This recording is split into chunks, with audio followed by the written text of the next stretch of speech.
आकाशवाणी भोपाल से प्रस्तुत हैं प्रादेशिक समाचार।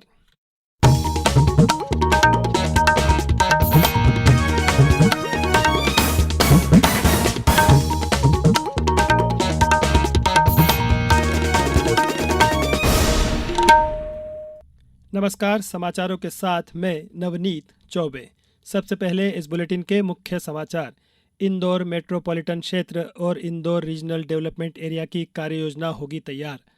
मुख्यमंत्री ने गरीब और जनजातीय विद्यार्थियों की उच्च शिक्षा के लिए सरकार द्वारा फीस भरने की घोषणा। पेरिस पैरालंपिक खेलों का आज होगा समापन। भारत ने हासिल किए 29 पदक और प्रदेश में मानसूनी गतिविधियों ने फिर पकड़ा जोर। 14 जिलों में बारिश का येलो अलर्ट। अब समाचार विस्तार से।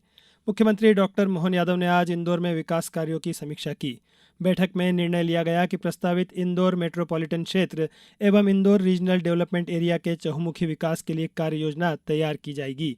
इंदौर नगर निगम सीमा में शामिल 29 गांवों के विकास के लिए विशेष कार्य योजना 1 माह में बनाई जाएगी। साथ ही इंदौर के LIG से नवलखा तक प्रस्तावित एलिवेटेड ब्रिज के स्थान पर आवश्यकता के अनुसार जंक्शन पर 6 और ब्रिज बनाए जाएंगे। इसके साथ ही नगर निगम में शामिल 29 गांव और शहरों की अन्य पुरानी बस्तियों के भू स्वामित्व संबंधी मामलों का निराकरण और इनके नक्शे भी पास करने के साथ इन गांवों में वैध कॉलोनियों की तरह ही सभी मूलभूत सुविधाएं मिलना भी सुनिश्चित किया जाएगा। मुख्यमंत्री इंदौर उज्जैन 4 लेन से 6 लेन सड़क MR11, MR12, तेजाजी नगर से बलवाड़ा, इंदौर से हरदा सहित मास्टर प्लान की अन्य सड़कों की भी समीक्षा की। साथ ही इंदौर बाईपास से ग्राम पानोद, कंपेल रोड, चंद्रगुप्त मौर्य प्रतिमा से देवास उज्जैन रोड तक 2 लेन मार्ग, इंदौर शहर में पश्चिमी बाईपास का निर्माण, इंदौर शहर में पूर्वी बाईपास रोड के संबंध में भी चर्चा की गई। बैठक के बाद मुख्यमंत्री ने कहा कि इंदौर उज्जैन के बीच वंदे भारत मेट्रो के संचालन के संबंध में भारत सरकार से चर्चा हुई है। खंडवा के खालवा में आज मुख्यमंत्री डॉक्टर मोहन यादव जनजातीय छात्र प्रोत्साहन एवं सम्मान समारोह में शामिल हुए। इस दौरान मुख्यमंत्री ने हरसूद एवं खालवा की बालिकाओं के लिए शासकीय महाविद्यालय हरसूद के लिए निःशुल्क बस सुविधा का लोकार्पण किया। इसके अलावा जनजातीय कार्य विभाग की विदेशों में शिक्षा प्राप्त करने हेतु छात्रवृत्ति योजना अंतर्गत चयनित खालवा विकासखंड के छात्र आशाराम पालवी का सम्मान किया। साथ ही मुख्यमंत्री ने हरसूद के पास करीब 100 करोड़ रुपए के स्पोर्ट ग्राउंड बनाने की घोषणा भी की। मुख्यमंत्री ने डॉक्टर बनने का सपना देख रहे छात्रों के लिए बड़ी घोषणा की है। उन्होंने कहा कि बच्चों की पढ़ाई का खर्चा राज्य सरकार उठाएगी। आप पढ़ो, आगे बढ़ो, पैसा हो तो ठीक, नहीं हो तो ठीक, ये आपका भाई सबकी फीस भरेगा, आप केवल अपना एडमिशन करा लो। एक डॉक्टर बनने के लिए एग्जाम के बाद जब आप निकल जाते हो तो 16 लाख रुपए साल की फीस लगती है। 5 साल में 70 लाख भरना पड़ते, 75 लाख भरना पड़ते।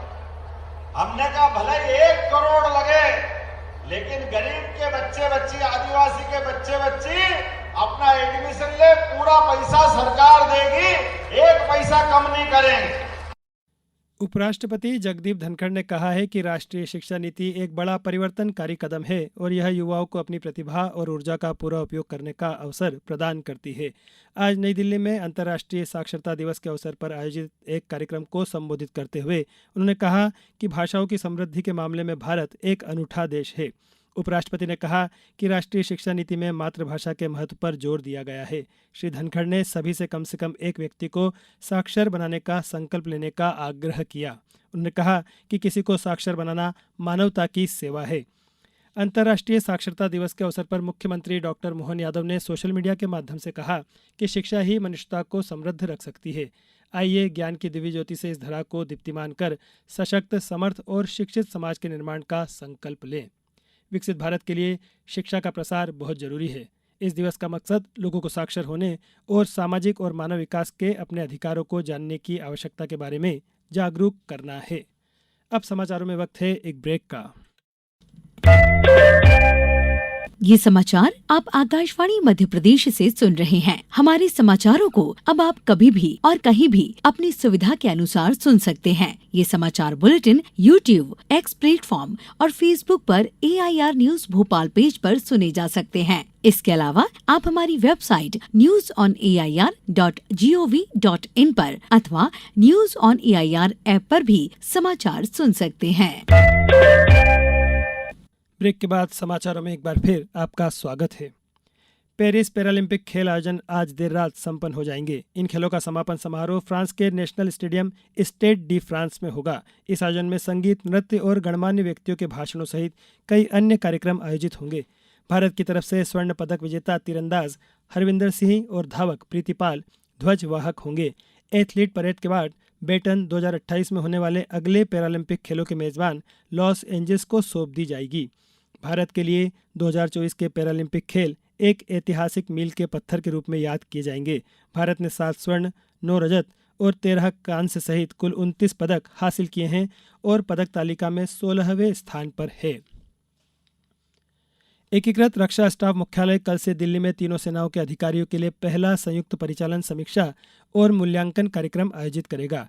इस 5 दिवसीय कार्यक्रम को तीनों सेनाओं के मेजर जनरल और उनके समकक्ष अधिकारियों के साथ साथ रक्षा, विदेश और गृह मंत्रालयों के अधिकारियों के लिए आयोजित किया जा रहा है। कार्यक्रम का उद्देश्य रणनीतिक योजना बनाना, भविष्य के खतरों, चुनौतियों और संघर्षों का अनुमान लगाना तथा उनके प्रति स्वयं को तैयार करना है।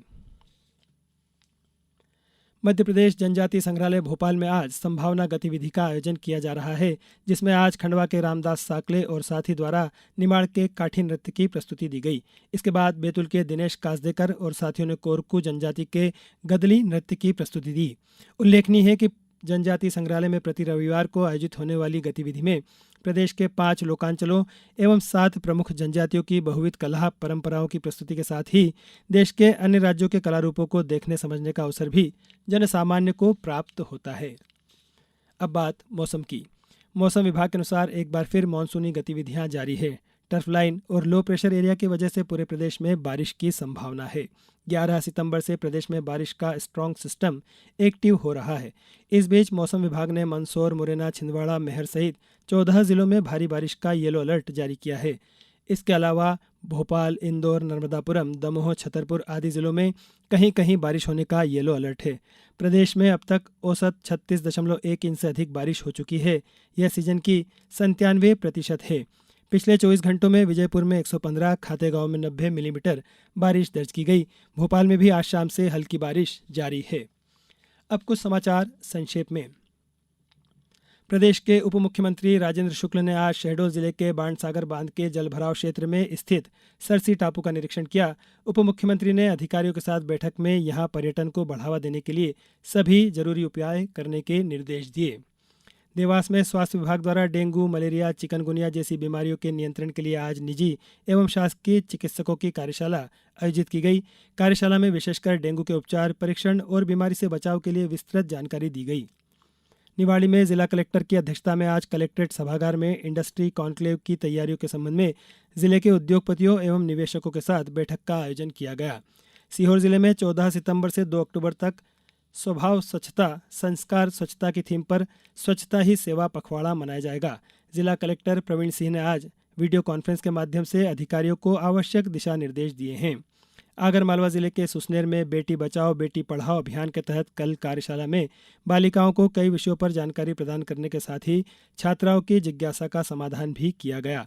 शिवपुरी जिले में प्रधानमंत्री सुरक्षित मातृत्व अभियान अंतर्गत कल विशेषज्ञ चिकित्सक सामुदायिक स्वास्थ्य केंद्र पर जाकर गर्भवती महिलाओं का परीक्षण करेंगे। इस दौरान आवश्यकता के अनुसार रक्त जांच से लेकर सोनोग्राफी परीक्षण तक निःशुल्क किया जाएगा। बुरहानपुर जिले में राजस्व विभाग की टीम ने राजस्व महाअभियान 2.0 में प्रदेश में उत्कृष्ट प्रदर्शन करते हुए नामांतरण, बंटवारा और अभिलेख दुरुस्ती के लंबित प्रकरणों का 100% निराकरण किया है। और शिवपुरी जिले में मिलावट के विरुद्ध विशेष अभियान में खाद्य पदार्थों के सैंपल फेल होने पर 9 प्रकरणों में 2,70,000 रुपये का जुर्माना लगाया गया है। इस बुलेटिन में बस इतना ही। नमस्कार।